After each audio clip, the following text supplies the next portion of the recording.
Hora de conferir os destaques da semana entre os julgamentos do plenário do Supremo Tribunal Federal. É claro, aqui na TV Justiça. É o Plenárias que está começando agora.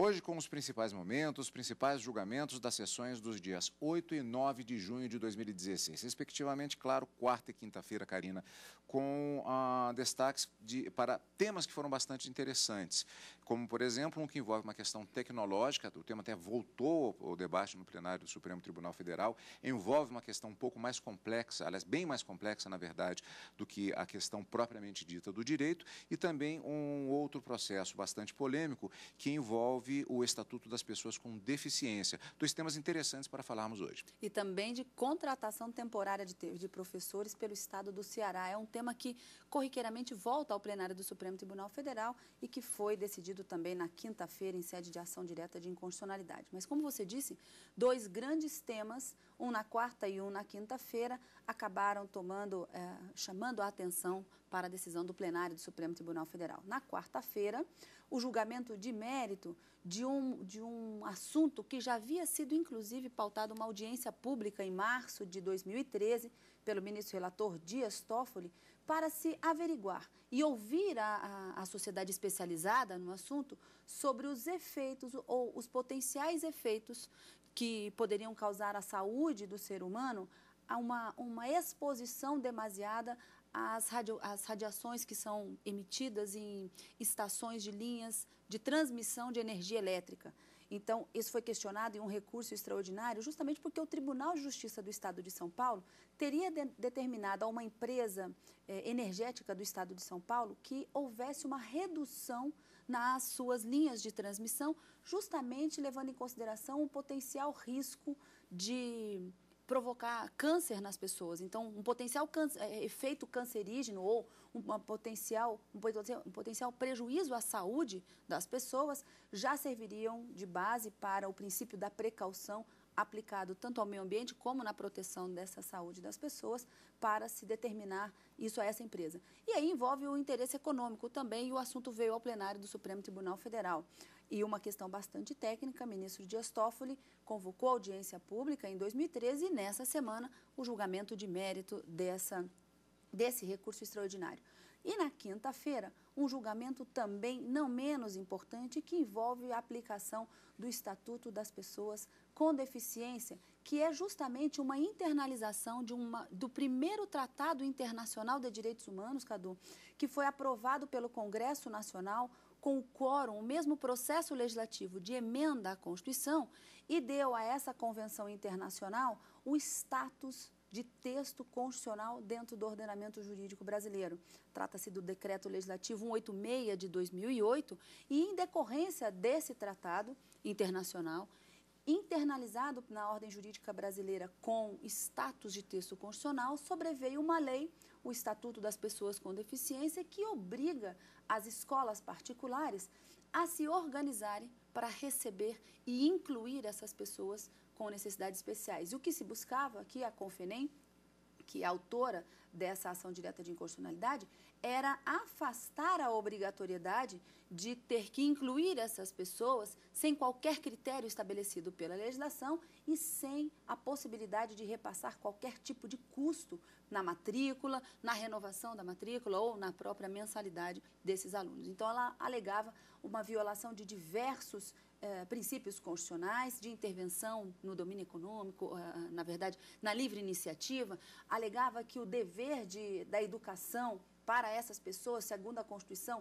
seria um dever do Estado e estaria o Estado, por meio dessa legislação, transferindo essa responsabilidade para as escolas, para o particular e que isso seria uma violação de vários direitos constitucionais.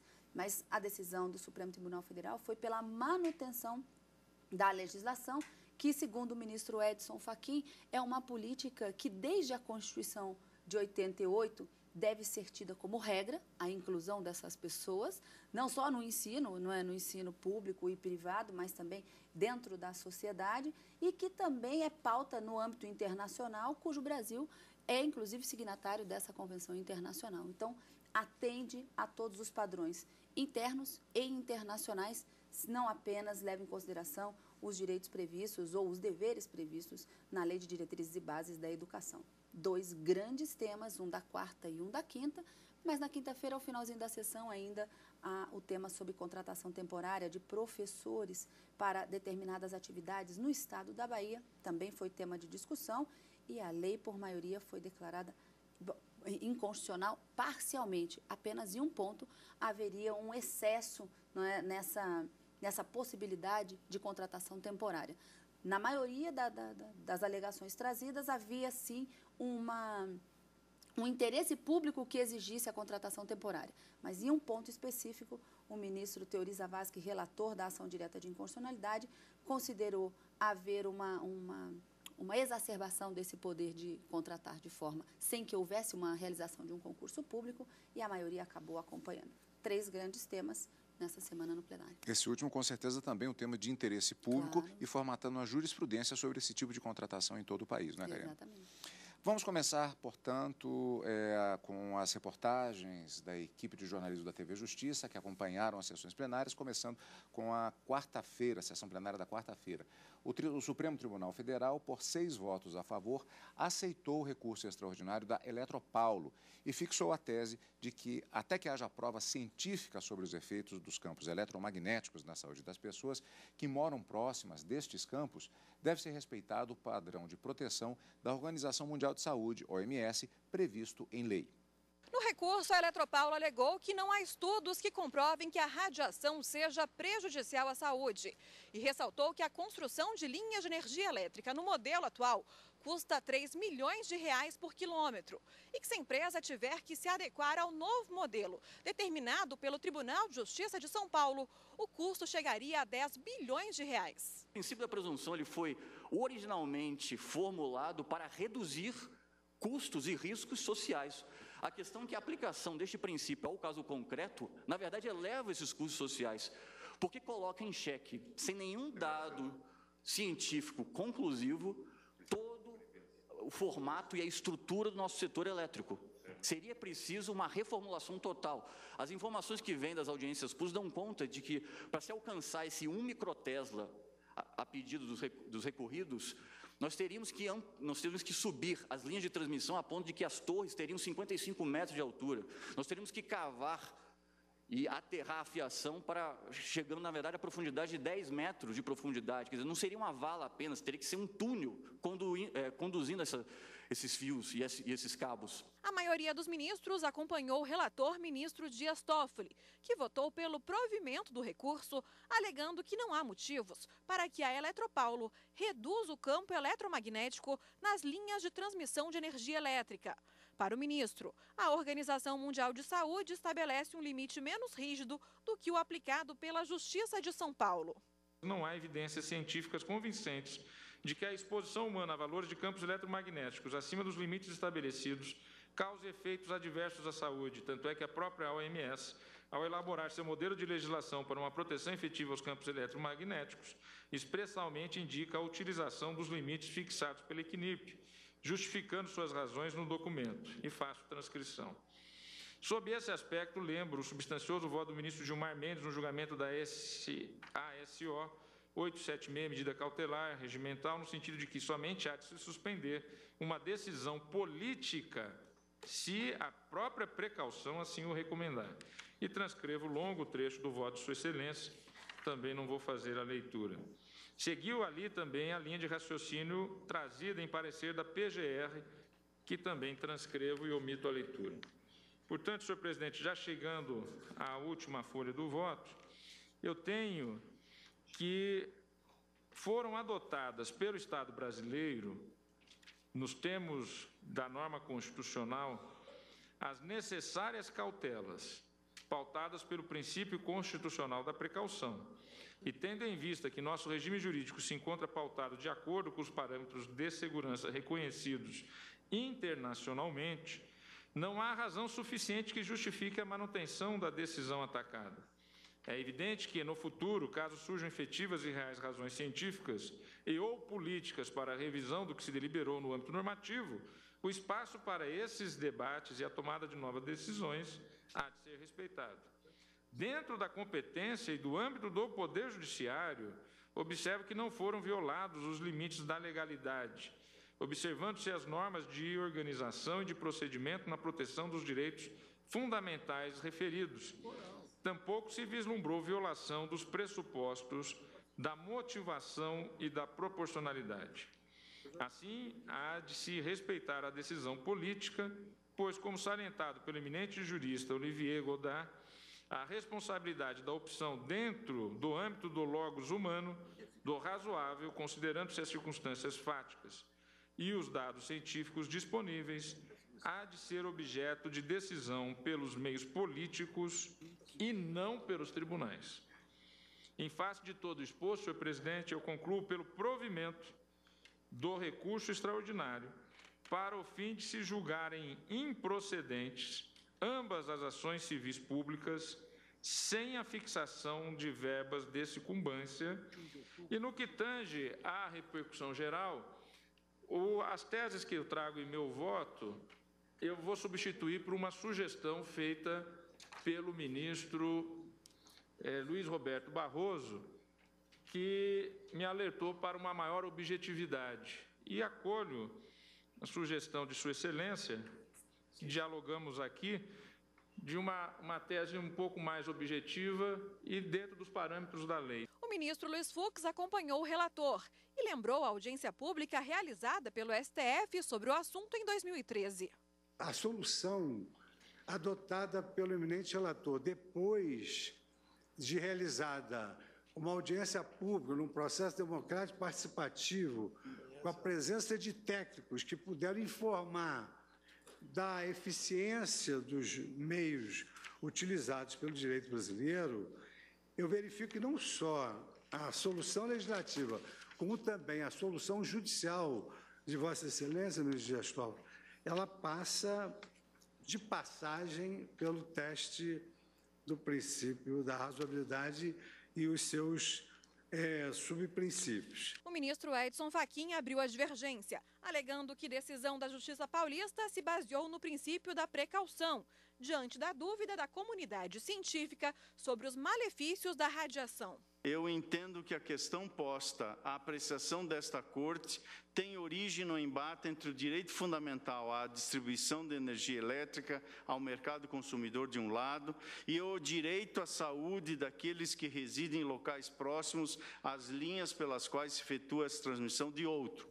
O acórdão recorrido partiu da dúvida da comunidade científica acerca dos efeitos danosos à saúde, com base nos princípios da precaução, da proteção ao meio ambiente e da saúde. Peço vênia para entender que, no caso, estes devam prevalecer. O decano da Corte, ministro Celso de Mello, acompanhou a divergência e ressaltou que não se pode dizer que as radiações são inofensivas. Posto tratar-se de tema relativamente recente, impossível desconsiderar a grande possibilidade dos campos eletromagnéticos de baixa frequência serem agentes carcinogênicos para seres humanos. E menciona aqui estudos realizados por profissionais altamente qualificados nessa matéria. E afirma que os estudos são contundentes. Ainda que não se tenha demonstrado esta vinculação causal, este mecanismo relacional entre a ocorrência do câncer em seres humanos, de um lado, e a exposição a campos eletromagnéticos, de outro, sabe-se que inofensivo o campo eletromagnético não é. Portanto, decisão que foi tomada na sessão plenária desta quarta-feira, foi o único julgamento, inclusive, que aconteceu naquela sessão, todo ele foi dedicado a esse julgamento, diferente da quinta-feira, embora tenhamos tido um julgamento que tomou a maior parte da sessão, duas decisões foram tomadas. E é exatamente o que nós vamos ver no próximo bloco do nosso programa Plenárias, que volta daqui a pouquinho.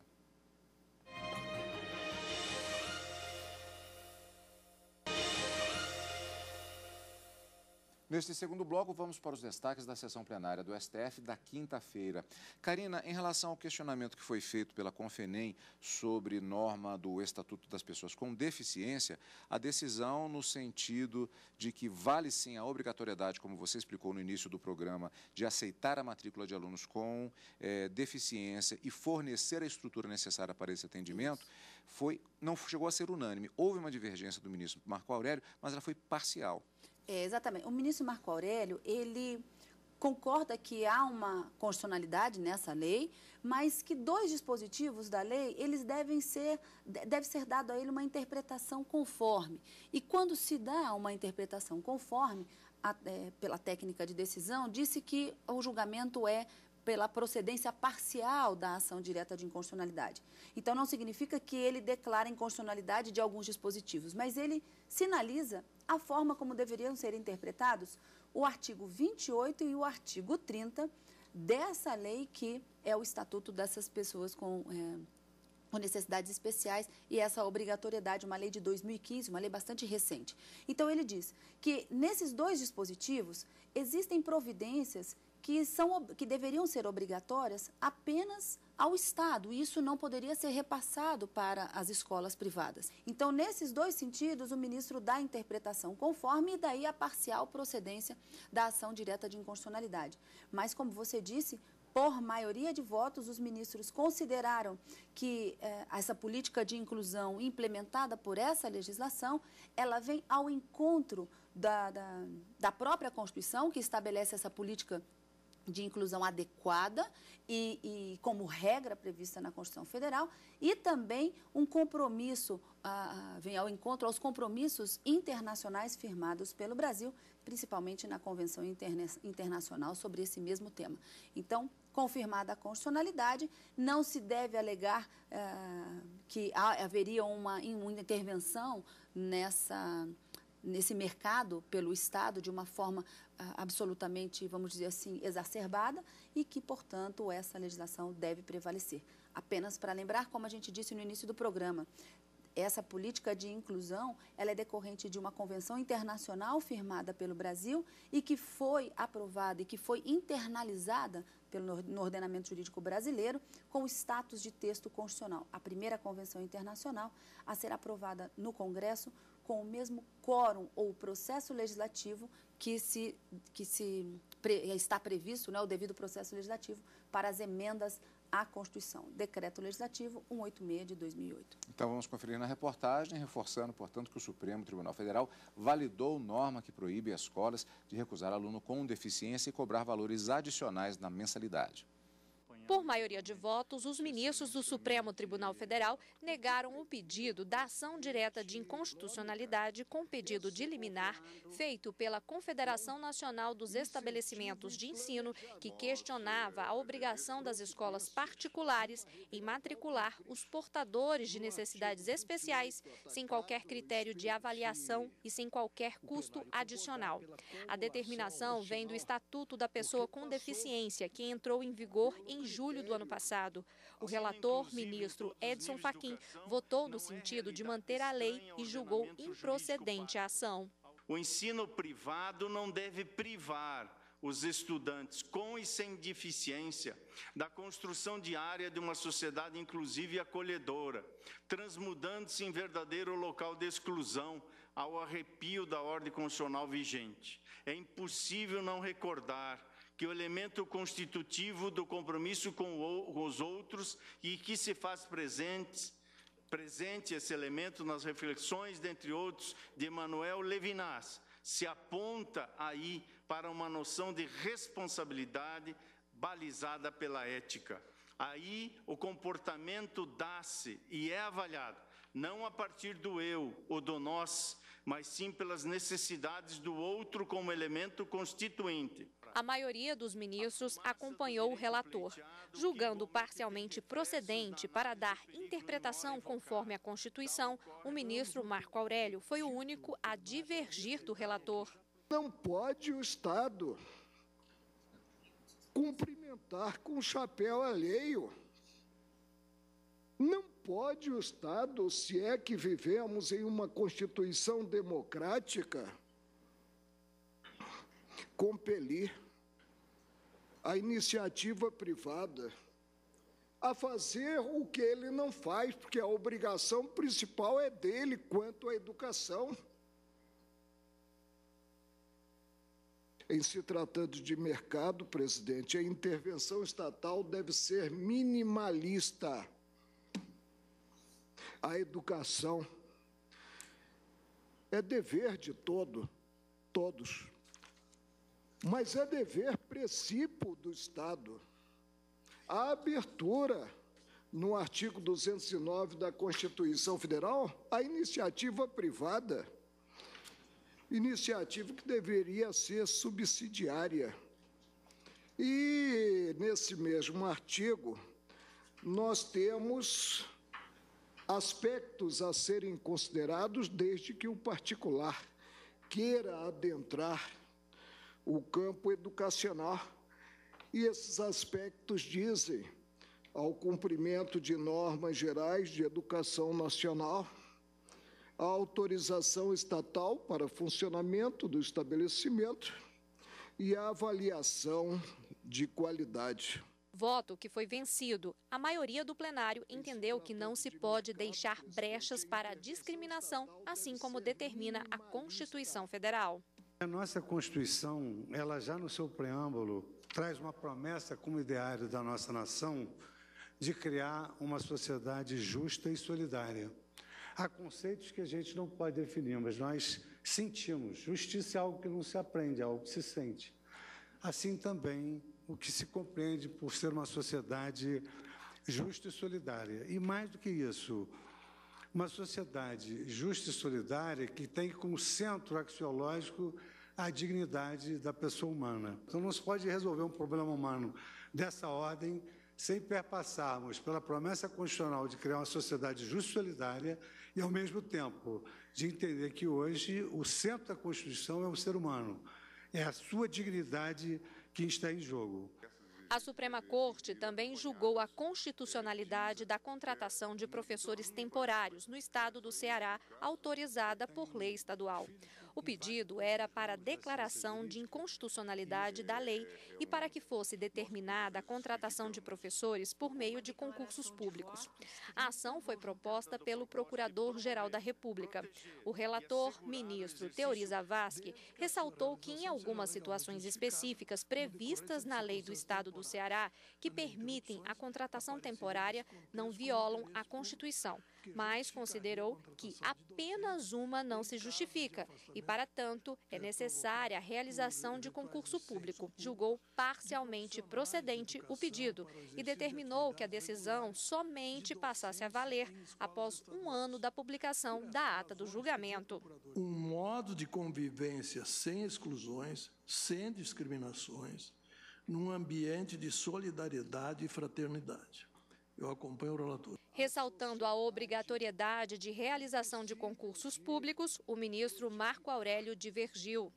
Por maioria de votos, os ministros decidiram que apenas um dispositivo da lei do estado do Ceará é inconstitucional e determinaram que a decisão passa a valer após um ano da publicação da ata de julgamento. Se tratando de serviço público essencial, há uma certa dificuldade para fazer as substituições mediante um concurso formal, como manda a Constituição. Então, eu penso, com a devida vênia, que é de bom alvitre nós decidimos que esta decisão entre em vigor apenas um ano após a sua publicação, permitindo assim que o Estado do Ceará se prepare para atender a determinação da Suprema Corte.